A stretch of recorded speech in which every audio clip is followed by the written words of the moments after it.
السلام علیکم ورحمۃ اللہ وبرکاتہ۔ بسم اللہ الرحمن الرحیم۔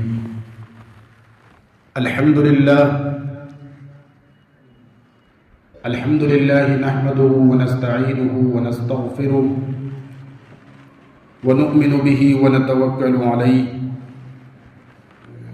ونعوذ باللہ من شرور انفسنا ومن سیئات اعمالنا، من يهده الله فلا مضل له ومن يضلله فلا هادي له،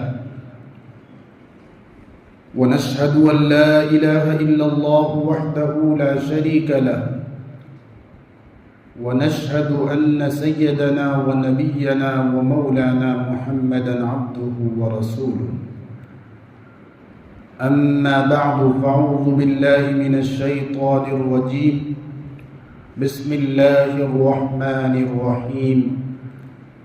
ثم دنا فتدلى فكان قاب قوسين أو أدنى فأوحى إلى عبده ما أوحى، صدق الله العلي العظيم۔ وقال رسول الله صلى الله عليه وسلم: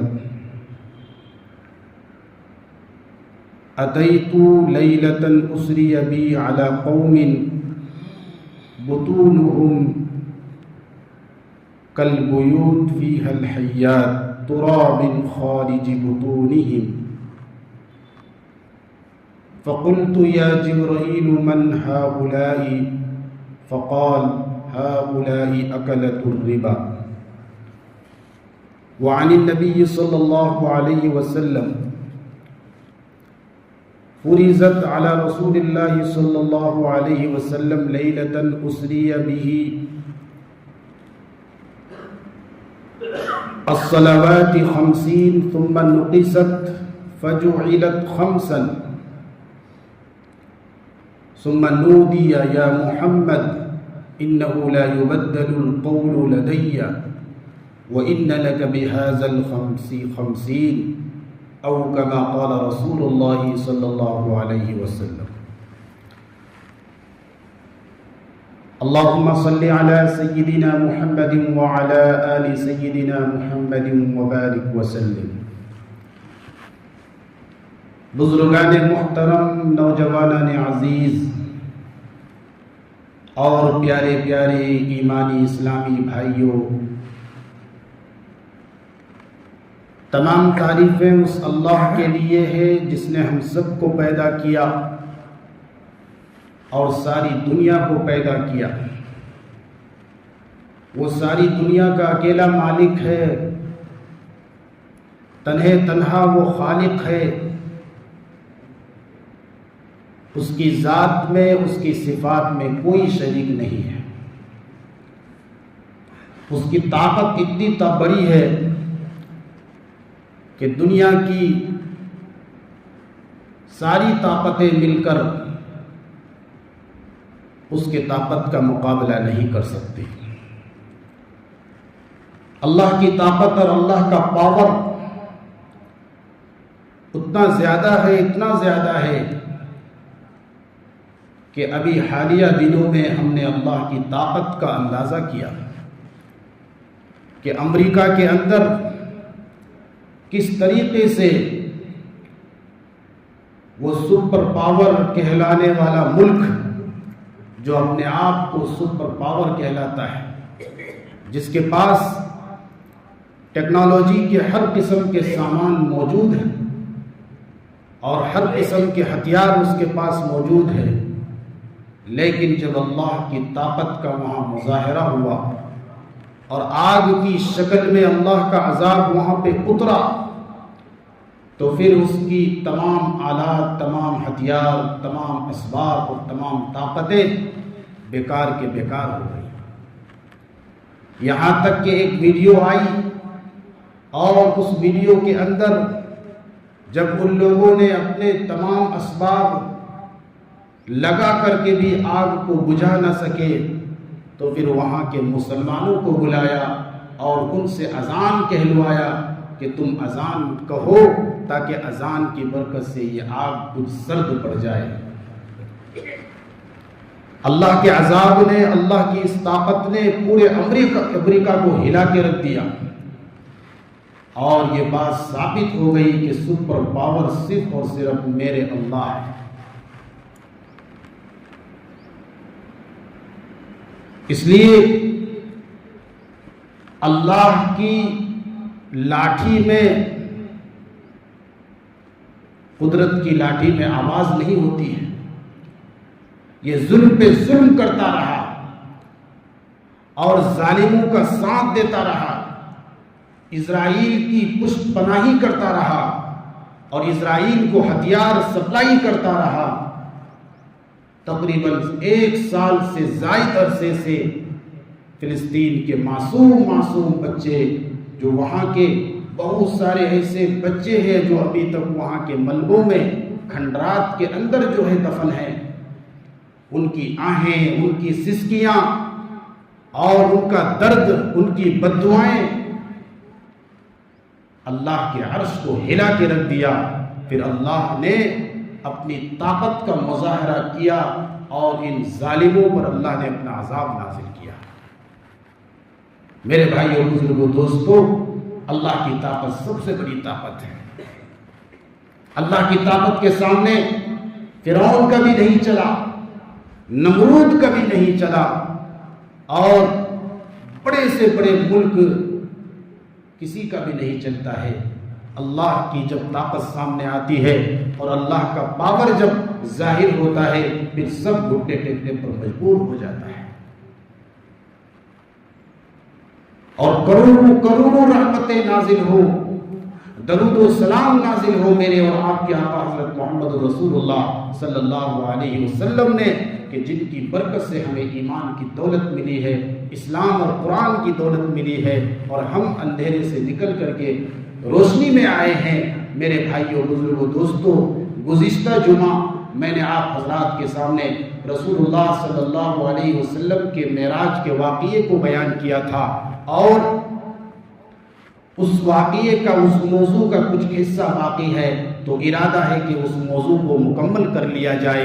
میں نے عرض کیا تھا کہ معراج کے سفر کا 2 حصہ ہے، ایک زمینی حصہ ہے، ایک زمینی سفر ہے، اور ایک آسمانی سفر ہے۔ زمینی حصہ یہ شروع ہوتا ہے مسجد حرام سے مسجد اقصی تک، اور اس کو اسرا کہا جاتا ہے۔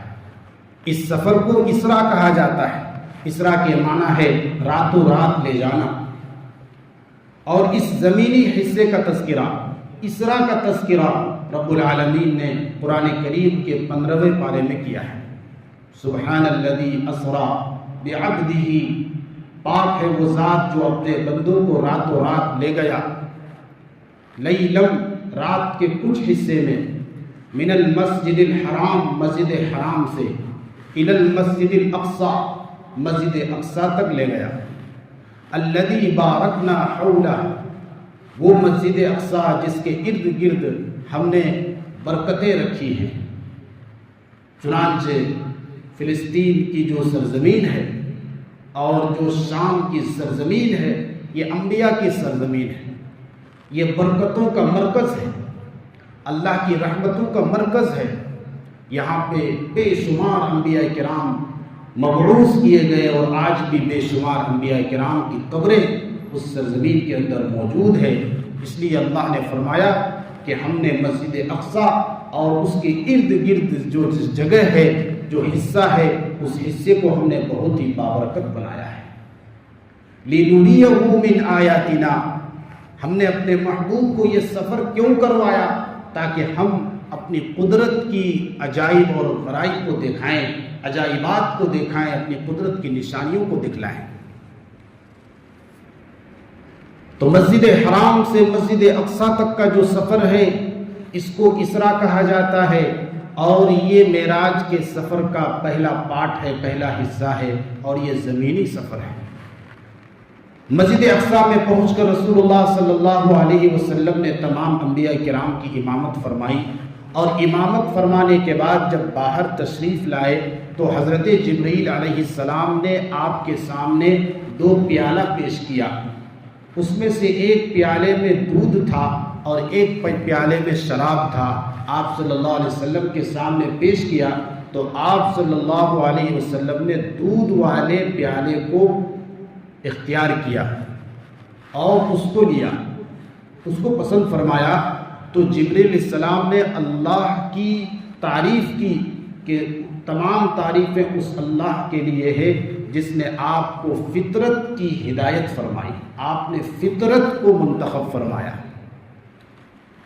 آگے آتا ہے کہ اگر آپ اس پیالے کو، شراب والے پیالے کو پسند فرماتے یا اس کو آپ منتخب کرتے تو آپ کی امت گمراہ ہو جاتی۔ پھر وہاں سے وہاں تک جو سفر ہوا ہے وہ براق پر ہوا ہے۔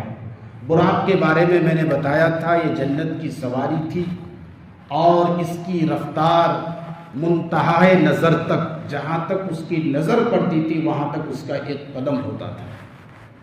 آپ صلی اللہ علیہ وسلم کو مسجد حرام سے مسجد اقصیٰ تک کا جو سفر کرایا گیا ہے وہ اسی جنت کی سواری براق پر کرایا گیا۔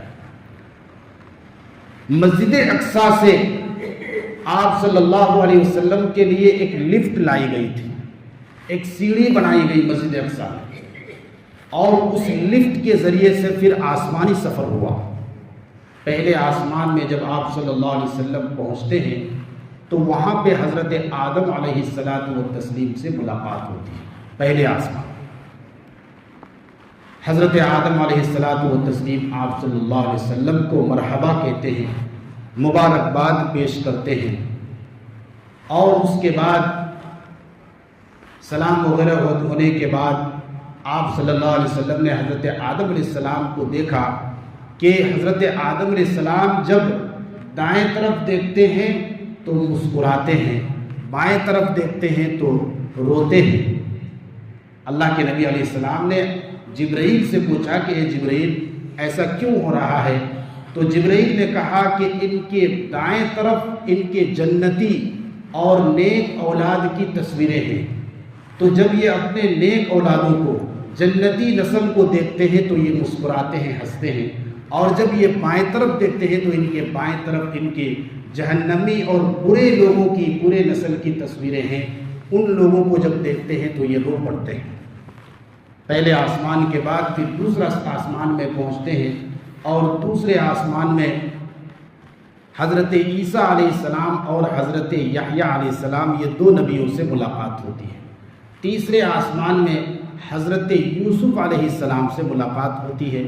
چوتھے آسمان میں حضرت ادریس علیہ السلام سے ملاقات ہوتی ہے۔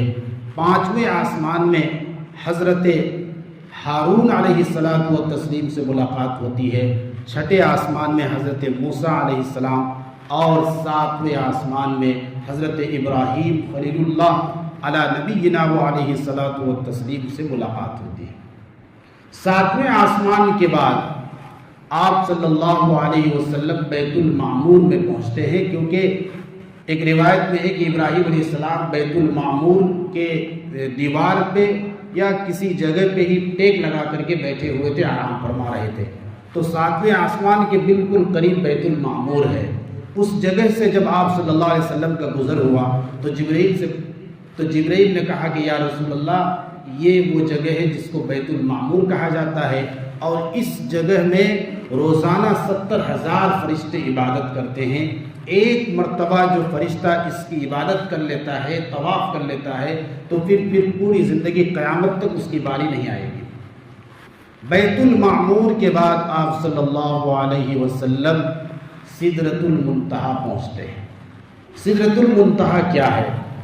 ایک بہت بڑا درخت، بیڑی کا درخت، سدرہ کے معنی ہے بیڑی، تو یہ بیڑی کا درخت ہے، اور اس کے جو پھل ہیں، اللہ کے نبی علیہ السلام نے فرمایا کہ ایک حجر کا علاقہ ہے، عرب کا ایک حجر نامی علاقہ ہے، اس علاقے کے جو لوگ برتن استعمال کرتے تھے، مٹکا، وہ مٹکا بہت بڑا بڑا استعمال کرتے تھے، تو ہمارے نبی صلی اللہ علیہ وسلم نے سدرۃ المنتہا کے پھلوں کو حجر کے علاقے کے برتنوں سے تشبیہ دیا کہ سدرۃ المنتہا کا جو پھل ہے وہ اتنا بڑا بڑا پھل ہے جس طرح حجر کے علاقوں کے مٹکے اور برتن ہوا کرتے ہیں، اور سدرۃ المنتہا کے جو پتے ہیں وہ پتے ہاتھی کے کانوں کی طرح ہیں، بہت بڑے بڑے پتے ہوتے ہیں۔ سدرۃ المنتہا یہ جبرائیل کی جگہ ہے، جبرائیل کا گھر وہیں پہ۔ وہاں پہنچ کر کے اللہ کے رسول صلی اللہ علیہ وسلم نے اور بھی بہت کچھ دیکھا وہاں پہ۔ اس کے بعد جبرائیل علیہ السلام وہاں پہ ساتھ چھوڑ دیتے ہیں، اور وہاں سے میرے اور آپ کے آقا حضرت محمد صلی اللہ علیہ وسلم اس سے آگے جو ہے وہ اکیلا ہی سفر طے کرتے ہیں۔ حضرت شیخ سعدی رحمۃ اللہ علیہ نے اپنی کتاب ہے فارسی کی غالباً بوسطہ میں، اس میں انہوں نے لکھا ہے کہ جبرائیل علیہ السلام سدرۃ المنتہا میں رک گئے، تو ہمارے نبی نے پوچھا کہ جبرائیل آگے چلو، ابھی تو سفر باقی ہے، ابھی اللہ کا دیدار، اللہ سے ملاقات ابھی باقی ہے۔ تو جبرائیل نے کہا یا رسول اللہ میری پہنچ یہی تک ہے، میں اس سے آگے میری طاقت نہیں ہے، میں اس سے آگے ایک بال برابر بھی نہیں جا سکتا۔ شیخ سعدی فرماتے ہیں جبرائیل نے کہا کہ اگر یکسر منہ برتر پرم فروغ تجلا بسوزت پرم، اگر ایک بال کے برابر بھی میں یہاں سے آگے اگر چلتا ہوں جاتا ہوں تو رب کے انوار کی تجلی میرے پروں کو جلا کر کے راکھ کر دے گی، میرے اندر وہ طاقت نہیں ہے، اس سے آگے کا جو سفر ہے وہ آپ کو اکیلے طے کرنا ہے۔ چنانچہ اللہ کے رسول صلی اللہ علیہ وسلم فرماتے ہیں کہ جبرائیل کو میں نے وہاں اس کی اصلی شکل میں دیکھا تھا۔ سدرۃ المنتہا کے پاس معراج کے سفر میں جبرائیل علیہ السلام کو اللہ کے رسول نے اس کی اصلی صورت میں، اس سے پہلے بھی دیکھا ہوگا لیکن وہاں بھی آپ صلی اللہ علیہ وسلم نے جبرائیل کو اس کی اپنی اصل شکل میں، اصل صورت میں دیکھا کہ جبرائیل علیہ السلام کے 600 پر ہیں، 600 پر، اور ایک پر اتنا بڑا ہے کہ ساری دنیا اس میں سما جائے۔ 600 پر اللہ تبارک و تعالیٰ نے جبرائیل علیہ السلام کو دیا۔ تو اللہ کے رسول صلی اللہ علیہ وسلم وہاں سے پھر آگے سفر کرتے ہیں۔ اسی وجہ سے کہتے ہیں کہ معراج کا دولہا کون بنا؟ جبرائیل امی سے پوچھو، سدرا سے بھی آگے کون گیا؟ جبرائیل امی سے پوچھو۔ تو میرے اور آپ کے آقا حضرت محمد رسول اللہ صلی اللہ علیہ وسلم کا مقام، مرتبہ، رفعت اور بلندی یہ ہے کہ میرے آقا وہاں پہنچے جہاں جبرائیل بھی نہیں جا سکے۔ اب جو لوگ میرے آقا کو نور کہتے ہیں وہ میرے آقا کے مقام کو گھٹاتے ہیں۔ یہ بشر کی خاصیت ہے، یہ انسان کی خاصیت ہے کہ انسان وہاں تک پہنچا ہے جہاں نور بھی نہیں پہنچا ہے۔ اگر کوئی میرے آقا کو ذاتی اعتبار سے نور کہتا ہے تو وہ میرے آقا کے مقام کو گھٹاتا ہے، بڑھاتا نہیں ہے۔ بہرحال میرے اور آپ کے آقا حضرت محمد رسول اللہ صلی اللہ علیہ وسلم سدرۃ المنتہا سے جب آگے پہنچتے ہیں تو وہاں ایک جگہ ہے صریف الاقلام۔ صریف الاقلام، سدرۃ المنتہا وہ جگہ ہے جہاں پہ دنیا کی ساری چیزیں وہاں جا کر کے رک جاتی ہیں، دنیا کی کوئی چیز وہاں جا کر کے رک جاتی ہے، اور اوپر سے عرش الہی سے اوپر کی کوئی چیز آتی ہے تو وہی رک جاتی ہے۔ سدرا میں جا کر کے ہمارے اعمال، ہماری ساری چیزیں وہاں رک جاتی ہیں، وہاں سے پھر فرشتے لے کر کے جاتے ہیں، اور اسی طریقے سے اوپر سے اگر کوئی چیز آتی ہے تو وہاں رک جاتی ہے، پھر وہاں سے فرشتے اس کو نافذ کرتے ہیں۔ بہرحال سدرۃ المنتہا کے بعد آپ صلی اللہ علیہ وسلم کو اور اوپر لے جایا گیا تو وہاں ایک جگہ ہے صریف الاقلام۔ صریف الاقلام وہ جگہ ہے جہاں پہ قضاء اور قدر کے فیصلے ہوتے ہیں، قضاء اور قدر کے فیصلے ہوتے ہیں، وہاں تمام قسم کے فیصلے، دنیا کے جو فیصلے ہیں وہاں ہوتے ہیں، اور وہاں قلم چلتا ہے۔ ہمارے نبی صلی اللہ علیہ وسلم نے وہاں قلم کے چلنے کی آواز کو بھی سنا۔ جو تقدیر کے قلم چلتے ہیں وہ قلم چلنے کی آواز کو ہمارے نبی صلی اللہ علیہ وسلم نے صریف الاقلام نامی جگہ میں سنا ہے۔ صریف الاقلام کے بعد جو ہے وہ عرش الہی آتا ہے، اور وہاں پہ صریف الاقلام میں ہمارے نبی صلی اللہ علیہ وسلم نے اللہ کی تسبیح کو سنا۔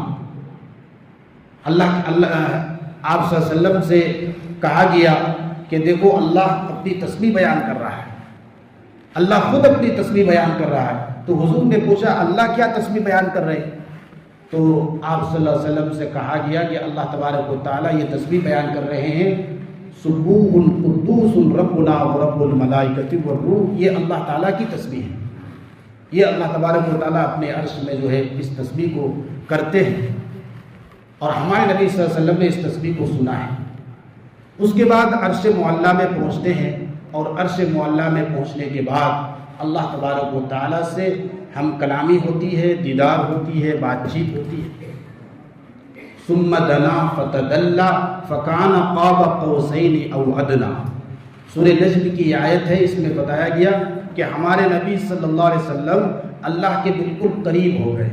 ثم دنا، پھر قریب ہو گئے، فتدلی، جب قریب ہو گئے تو جھک گئے، یعنی بارگاہ الہی میں سجدہ ریز ہو گئے۔ فکان قاب قوسین او ادنی، اتنا قریب ہو گئے اللہ سے، اتنا قریب ہو گئے جیسا کہ دو کمان جو ہوتا ہے وہ دو کمانوں کے درمیان جتنا فاصلہ ہوتا ہے اتنا فاصلہ رہ گیا، تو بہت قریب ہو کر کے بات چیت کی ہے، بالکل آمنے سامنے بیٹھ کر ہمارے نبی صلی اللہ علیہ وسلم نے اللہ سے ہم کلامی کیا ہے، بات چیت کیا ہے۔ دیدار ہوئی یا نہیں ہوئی اس میں صحابہ کا بھی اختلاف تھا، علماء کا بھی اختلاف۔ بعض صحابہ کہتے تھے کہ آپ صلی اللہ علیہ وسلم نے بالکل دیدار کیا، رویت ہوئی ہے، دیدار ہوئی ہے۔ بعض صحابہ کہتے ہیں کہ نہیں، دیدار نہیں ہوئی ہے، صرف بات چیت ہوئی ہے۔ بہرحال جو بھی ہو، اختلاف ہے تو ہم اس میں کچھ نہیں کہہ سکتے۔ اب وہاں پہ کیا کیا باتیں ہوئی، قرآن خاموش، حدیث بھی خاموش، لہٰذا ہمیں اس پہ پڑھنے کی ضرورت نہیں۔ قرآن صرف اتنا کہتا ہے فَأَوْحَىٰ إِلَىٰ عَبْدِهِ مَا أَوْحَىٰ، قریب ہونے کے بعد جو کچھ بات ہونی تھی ہوئی، جو کچھ اللہ نے اپنے محبوب کو وحی کرنا تھا، جو کچھ بتانا تھا، جو کچھ بات چیت کرنی تھی انہوں نے کیا۔ کیا کیا؟ قرآن بھی خاموش ہے، حدیث بھی خاموش ہے، لہٰذا ہم بھی خاموش رہیں گے، اس میں پڑھنے کی ضرورت ہے۔ البتہ یہ ہے کہ علماء نے لکھا ہے کہ اس امت کو 3 طرح کا انعام دیا گیا ہے، 3 قسم کا تحفہ اس امت کو ملا ہے اس موقع پر۔ ایک تحفہ ہے نماز کا تحفہ، دوسرا تحفہ ہے سورہ بقرہ کی جو آخری آیتیں ہیں، 2 آیتیں، آمن الرسول بما انزل الیہ من ربہ والمؤمنون، یہ 2 آیتیں اس امت کو ملی، کسی اور امت کو نہیں ملی۔ تیسرا تحفہ جو ملا ہے معراج کے توسط سے آپ صلی اللہ علیہ وسلم کو، پھر آپ کے توسط سے اس امت کو تیسرا تحفہ ملا، وہ تیسرا تحفہ ہے ہم اللہ تبارک و تعالیٰ نے یہ اعلان کر دیا کہ اے میرے محبوب، تیری امت میں سے اگر کوئی اس حالت میں مرے گا کہ اس نے میرے ساتھ کسی کو شرک نہ کیا ہوگا، اگرچہ وہ کبیرہ گناہ کیا ہوگا، تو ہم اس کے کبیرہ گناہ کو معاف کر دیں گے، اور چاہے سزا بھگتنے کے بعد لیکن ہم اس کو ضرور جنت میں داخل کریں گے۔ یعنی بغیر شرک کے اگر مرا ہوگا تو ایک نہ ایک دن وہ ضرور جنت میں داخل ہوگا۔ یہ خوشخبری، یہ بشارت اس امت کو دی گئی۔ یہ 3 تحفہ معراج کا عظیم الشان تحفہ ہے، جو بہت ہی انمول تحفہ ہے۔ ایک 50 نمازوں کا تحفہ، جب ہمارے نبی صلی اللہ علیہ وسلم کو 50 نمازوں کا تحفہ ملا تو آپ صلی اللہ علیہ وسلم جب واپس آ رہے تھے تو حضرت موسیٰ علیہ السلام کے پاس سے جب گزرے تو موسیٰ علیہ السلام نے پوچھا کہ اے محمد کیا ملا، آپ کو بارگاہ خداوندی سے کیا ملا ہے؟ تو ہمارے نبی صلی اللہ علیہ وسلم نے فرمایا کہ 50 نمازوں کا تحفہ ملا ہے۔ موسیٰ علیہ السلام نے کہا کہ انی عالجت بنی اسرائیل اشد المعالجہ، میں نے بنی اسرائیل کا بڑا تجربہ کیا ہے اور مجھے بہت تجربہ ہے، آپ جائیے اور آپ ان نمازوں میں تخفیف کروائیے، کیونکہ میں نے بنی اسرائیل کو بہت تجربہ کیا، وہ تو 2 رکعت بھی نہیں پڑھ سکتے تھے، آپ کی امت 50 نمازیں کہاں پڑھ سکتی ہیں؟ چنانچہ موسیٰ علیہ السلام کے مشورہ دینے پر آپ صلی اللہ علیہ وسلم دوبارہ جاتے ہیں اور پھر اس طریقے سے تخفیف کی درخواست کرتے ہیں، تو آپ صلی اللہ علیہ وسلم کی درخواست پر 10 نمازیں کم کر دی جاتی ہیں۔ 2 طرح کی روایت ہے، ایک روایت میں ہے کہ 5-5 کر کے کم کیا گیا، اور ایک روایت میں ہے کہ 10-10 کر کے کم کیا گیا۔ بہرحال پھر جب واپس آئے موسیٰ علیہ السلام نے وہی کہا، تو موسیٰ علیہ السلام نے پھر دوبارہ بھیجا، پھر تیسری مرتبہ بھیجا۔ جب 5 نمازیں رہ گئی تو موسیٰ علیہ السلام نے پھر کہا کہ اے محمد دوبارہ جائیے، پھر جائیے اور پھر تخفیف کروائیے، کیونکہ مجھے یقین ہے کہ آپ کی امت یہ 5 نمازیں بھی صحیح سے اس کو ادا نہیں کر پائیں گی۔ تو ہمارے نبی صلی اللہ علیہ وسلم نے فرمایا کہ حدیث کے الفاظ ہے کہ انی استحییت، مجھے اب حیا آ رہی ہے، مجھے شرم آ رہا ہے اس میں تخفیف کروانے میں، اس کو کم کرانے میں اب مجھے حیا آ رہی ہے۔ اس لیے اللہ کے رسول صلی اللہ علیہ وسلم نے 5 کو رہنے دیا اور جو ہے تخفیف نہیں کروائی۔ فرضت علی النبی صلی اللہ علیہ وسلم لیلۃ الاسری بہ الصلوات 50، معراج کی رات آپ صلی اللہ علیہ وسلم پر 50 نمازیں فرض کی گئی ہیں۔ ثم نقصت، پھر گھٹایا گیا اس کو، فجعلت 5، گھٹاتے گھٹاتے 5 رہ گئی۔ ثم نودیا، جب 5 رہ گئی تو اعلان کیا گیا، آواز دی گئی، یا محمد انہ لا یبدل القول لدی، ہمارے یہاں جو فیصلہ ہو جاتا ہے وہ بدلا نہیں جاتا، ہمارے یہاں فیصلہ اٹل ہے۔ ان لک بہذا الخمس 50، تیری امت میں سے جو 5 نمازوں کی پابندی کرے گا تو پڑھے گا وہ 5، لیکن اس کو ثواب ملے گا 50 کا۔ 5 پڑھے گا، ثواب 50 کا ملے گا، کیونکہ شروع میں ہم نے 50 ہی فرض کیا تھا۔ یہ تو تیری درخواست پر اور تجھ سے محبت کی بنا پر تیری برکت سے میں نے کم کر دیا ہے، لیکن ثواب میں 50 کا ہی دوں گا۔ میرے بھائیو، بزرگوں، دوستو، وہ عظیم الشان تحفہ جو نماز کی شکل میں اس امت کو ملا ہے وہ آج ہم سے ضائع ہو رہا ہے۔ آج کتنے لوگ ہیں جو نمازوں کی پابندی کرتے ہیں، نمازوں کا اہتمام کرتے ہیں۔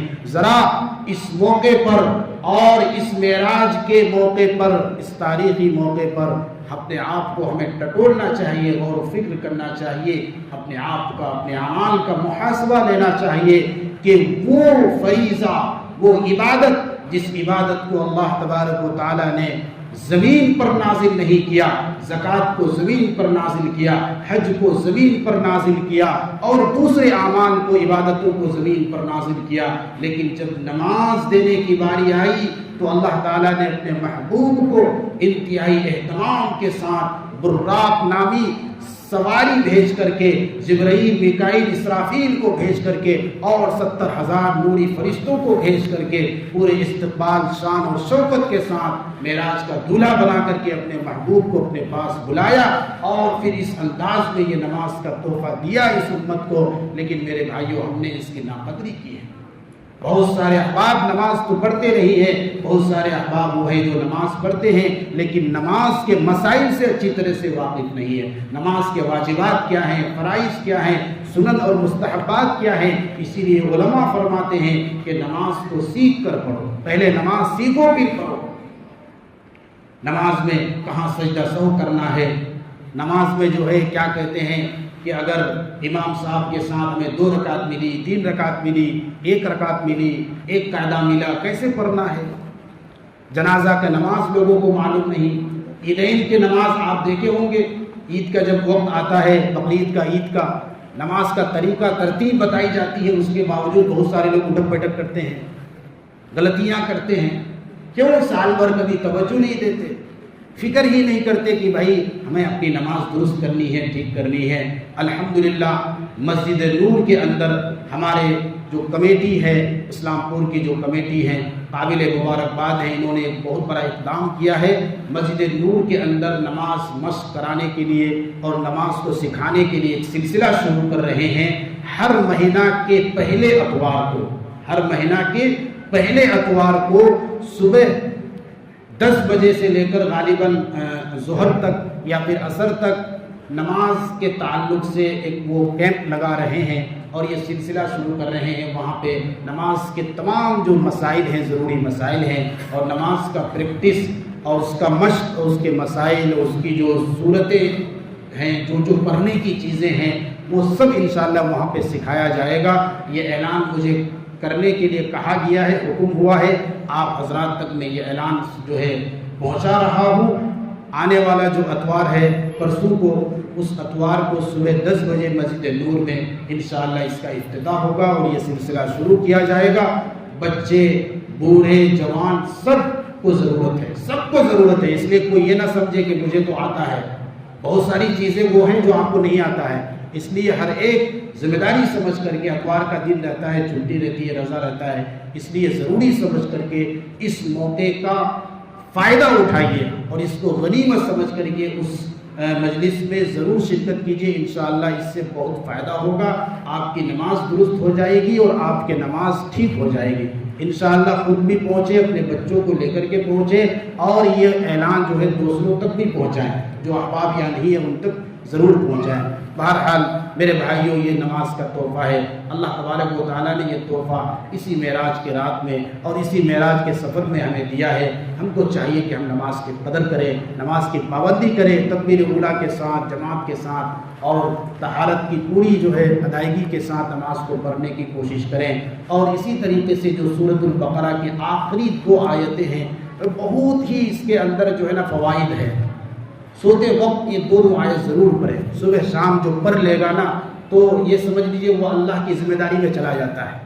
آمن الرسول بما انزل الیہ من ربہ والمؤمنون، وہاں سے لے کر کے واعف عنا واغفر لنا وارحمنا انت مولانا فانصرنا علی القوم الکافرین، اس میں دعا سکھائی گئی ہے، ربنا لا تؤاخذنا ان نسینا واخطانا، اے ہمارے پروردگار ہم سے اگر بھول چوک ہو جائے تو ہمیں مواخذہ نہ کیجیے گا، ہماری پکڑ نہ کیجیے گا، واعف عنا ہمیں معاف کر دیجیے، واغفر لنا ہماری بخشش فرما دیجیے، وارحمنا ہم پر رحم فرمائیے، انت مولانا تو ہی تو ہمارا جو ہے مالک ہے، فانصرنا علی القوم الکافرین، کافر قوم پر ہماری مدد فرمائیے، ہماری نصرت فرمائیے۔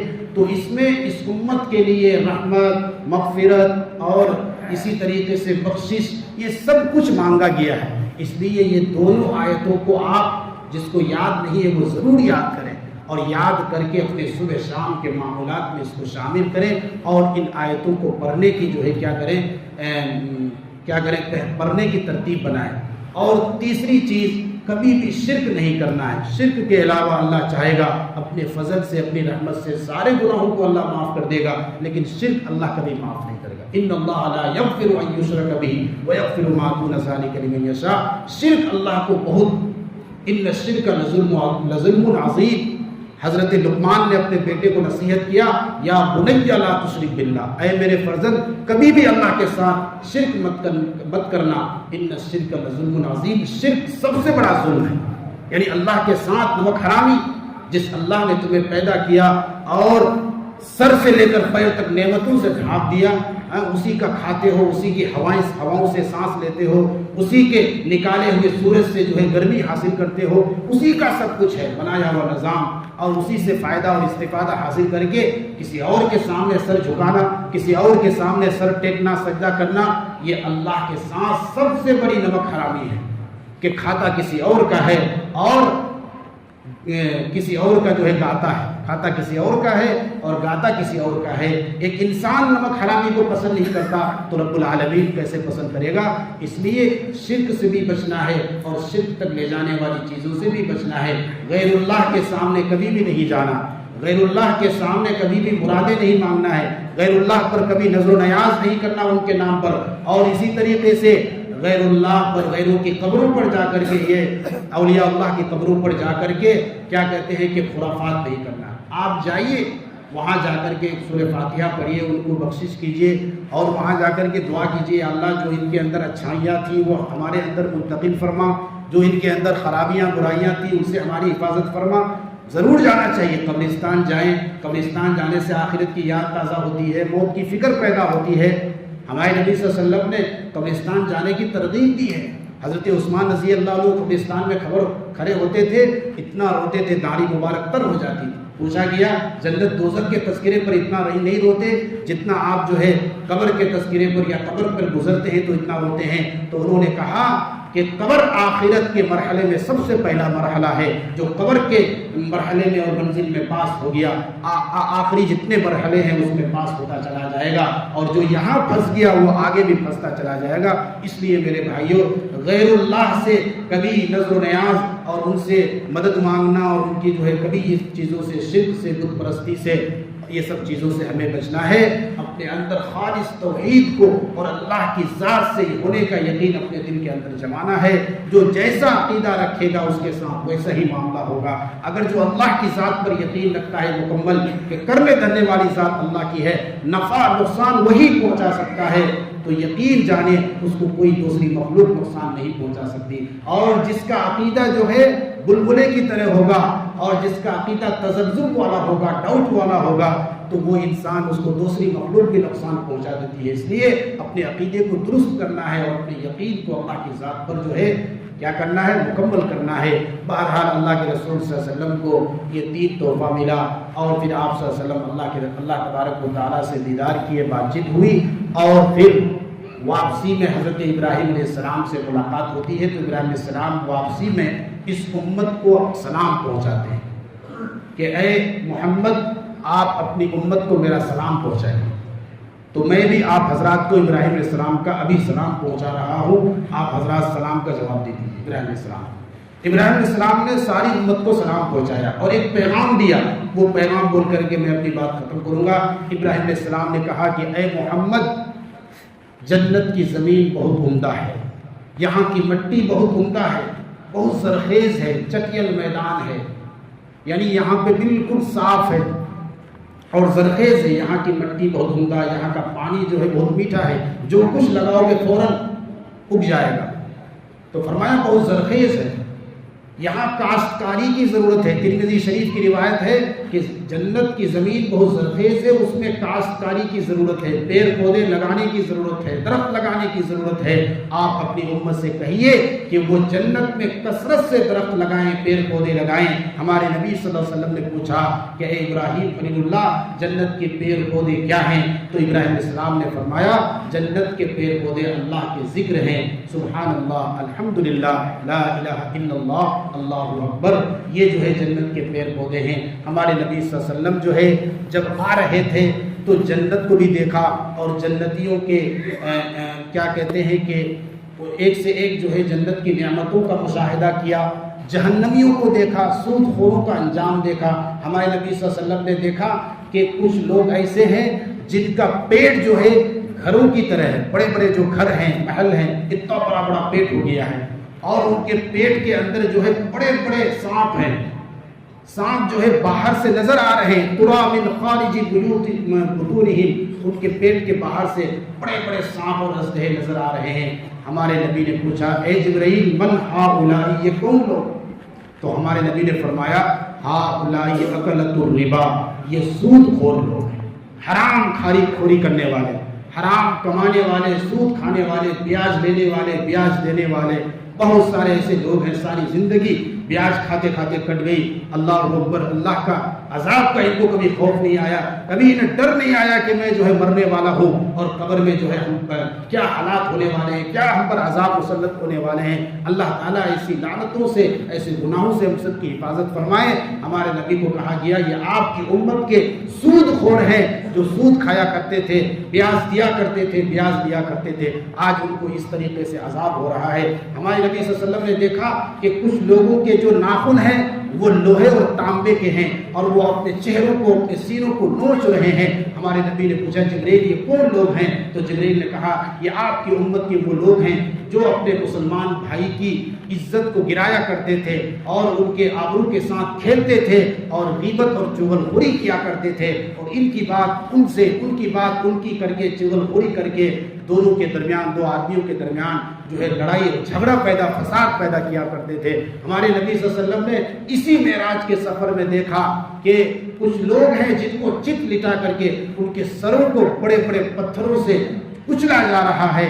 وہ پتھر جو ہے جب لڑک کر کے دور جاتا ہے، جب وہ سزا دینے والا اس پتھر کو جب تک لانے کے لیے جاتا ہے تو اس کا سر دوبارہ صحیح سالم ہو جاتا ہے، وہ پھر آتا ہے، پھر اس کو جو ہے اس کے سر پہ دے مارتا ہے، اور اس طریقے سے اس کا سر بار بار کچلا جا رہا ہے، بار بار پھٹایا جا رہا ہے، پھر بار بار وہ صحیح ہوتا ہے۔ ہمارے نبی نے پوچھا اے جبرائیل یہ کون لوگ ہیں؟ تو ہمارے نبی نے فرمایا یہ آپ کی امت کے وہ لوگ ہیں جو نمازوں میں سستی کیا کرتے تھے، نمازوں کو صحیح سے نہیں پڑھا کرتے تھے اور نمازیں چھوڑ دیا کرتے تھے۔